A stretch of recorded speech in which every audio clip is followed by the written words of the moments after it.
से अपने तेलंगाना से आवाज उठाने वाले थे, आज के तारीख में तो बहुत कम हो गए। बिजनेस और कॉरपोरेट बिजनेस वाले ज्यादा आ गए। बिजनेस में तो वो लोग तरक्की अच्छा कर रहे हैं, मगर गरीब लोगों का आवाज उठाने वाले कम हो गए। 17 में एक ही दिख रहा है मुझे, असदुद्दीन ओवैसी जी, जो गरीब लोगों की आवाज बनकर वहां पर सुनाने के लिए जो कोशिश कर रहा है। अस्सलाम वालेकुम रहमतुल्लाहि व बरकातहू। अल्लाह के नाम से शुरू जो बड़ा कृपालु और अत्यंत दयावान है। मैं हूं मोहम्मद हफीज अंसारी और आप देख रहे हैं द पॉलिटिकल। आपको याद है लोकसभा इलेक्शन 2024 में मैं चीख कर भारत के मुसलमानों से क्या कह रहा था कि एमआईएम को 3 सीट दिला दो, एमआईएम किंग मेकर बन जाएगी, एमआईएम की सरकार बनेगी। लेकिन भारत के मुसलमानों ने मेरी बात नहीं सुनी। उन्होंने कहा कि एमआईएम 3 सीट जीतकर क्या कर लेगी।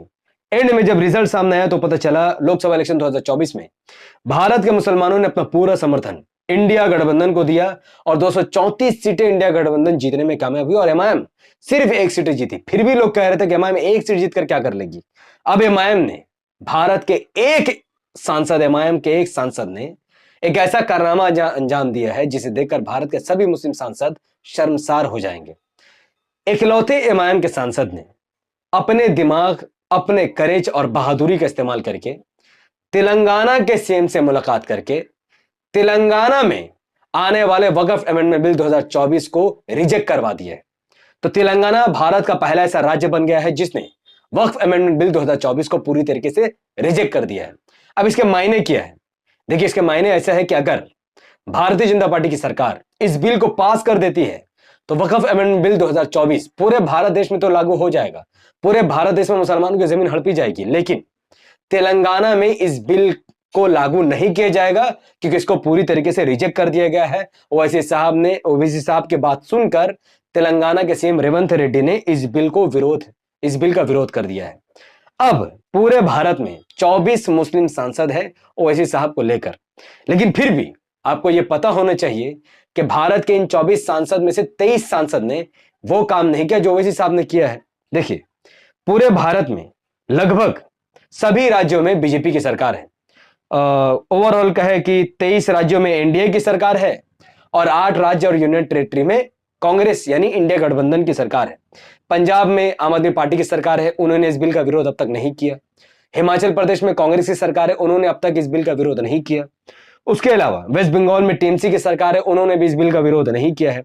तो झारखंड, केरला, पंजाब, तमिलनाडु, कर्नाटका, हिमाचल प्रदेश, पश्चिम बंगाल, दिल्ली, पंजाब, इन तमाम राज्यों और यूनियन टेरिटरीज में इंडिया गठबंधन की सरकार है और उस इंडिया गठबंधन के पास जीते हुए 23 से ज्यादा मुस्लिम सांसद है। खुद अकेले सिर्फ कांग्रेस द्वारा जीते गए 7 मुस्लिम सांसद, टीएमसी द्वारा जीते गए 5 मुस्लिम सांसद, इन्होंने अब तक अपनी पार्टी और अपने नेता से बात करके वक्फ बिल का विरोध नहीं किया है, ना ही अपने राज्य में वो वक्फ बिल का विरोध करना चाहते हैं। कितनी शर्म की बात है। लेकिन एक अकेला ओवैसी साहब, मात्र एक एमआईएम का सांसद है और वो अकेला तेलंगाना सरकार को मजबूर कर देता है कि आपको इस बिल का विरोध करना होगा और तेलंगाना के कांग्रेस सरकार इस बिल का विरोध कर दे। अब आप सोचोगे कि कांग्रेस की सरकार तो हिमाचल प्रदेश में भी है, कांग्रेस सरकार तो कर्नाटका में भी है, वहां पर वो लोग विरोध क्यों नहीं कर रहे? क्योंकि कर्नाटका में एमआईएम का कोई सांसद नहीं है, ना कोई एमएलए है, और ना ही हिमाचल प्रदेश में एमआईएम का कोई सांसद और एमएलए है। इसीलिए कहता हूं कि एमआईएम एक अकेला 10 के बराबर है, एक अकेला सांसद बाकी 23 मुस्लिम सांसद से ज्यादा पावरफुल है। खैर, जिस ओवैसी साहब को इमरान प्रतापगढ़ी जैसा व्यक्ति, इसे तो मैं क्या ही कहूं, अपना मुंह को गंदा नहीं करना चाहता, कौम का बस दुश्मन मैं ऐसे कह सकता हूं। ये मुसलमानों का बहुत बड़ा दुश्मन है। भारत में है मुसलमान, लेकिन सबसे बड़ा दुश्मन है ये मोदी से भी ज्यादा खतरनाक आदमी है। ये व्यक्ति ओवैसी साहब को बिटीम कहता है। राहुल गांधी खुद ओवैसी साहब को बिटीम। राहुल गांधी का कहना समझ में आता है कि राहुल गांधी जानता है कि ओवैसी साहब इसको खा जाएगा, राजनीति में इसको खा जाएगा ओवैसी साहब, इससे बड़ा नेता है। पर यह दड़फुटिया नेता ये क्यों कह रहा है? ये कहता है। लेकिन आज कांग्रेस का ही एक सीएम, तेलंगाना का सीएम रेवंत रेड्डी ने असदुद्दीन ओवैसी साहब की खतरनाक तारीफ की है। आप पहले वीडियो में सुनिए कि तेलंगाना के सीएम ने क्या कुछ कहा है। इसे अपने तेलंगाना से आवाज उठाने वाले थे, आज के तारीख में तो बहुत कम हो गए। बिजनेस और कॉरपोरेट बिजनेस वाले ज्यादा आ गए। बिजनेस में तो वो लोग तरक्की अच्छा कर रहे हैं, मगर गरीब लोगों का आवाज उठाने वाले कम हो गए।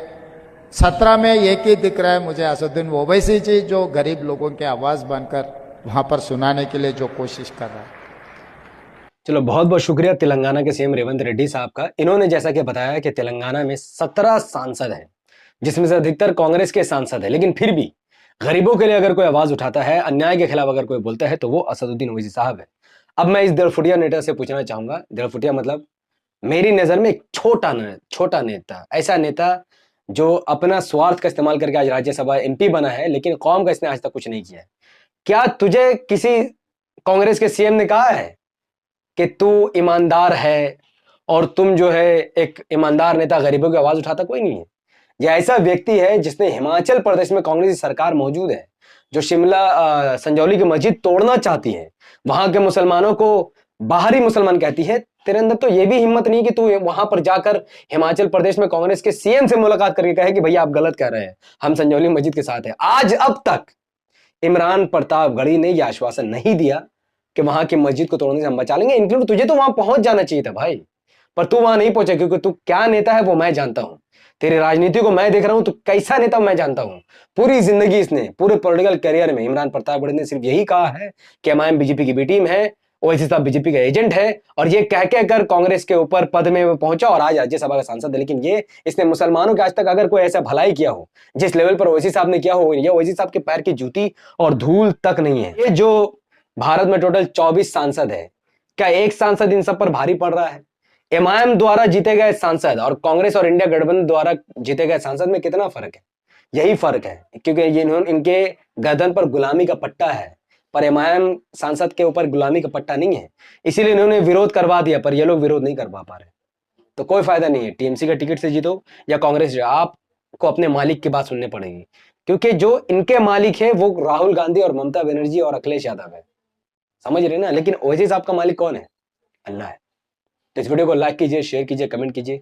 हमारा यूट्यूब चैनल को अब तक अगर आपने सब्सक्राइब नहीं किया तो उसे सब्सक्राइब कीजिए, बिल्कुल हिट कीजिए। मैं जल्दी जल्दी करूँ क्योंकि ताकि वीडियो अपलोड करना और जल्दी आप तक पहुंचना है, 12 बजे से पहले ज़्यादातर लोग स्कैन कर ले, इसीलिए।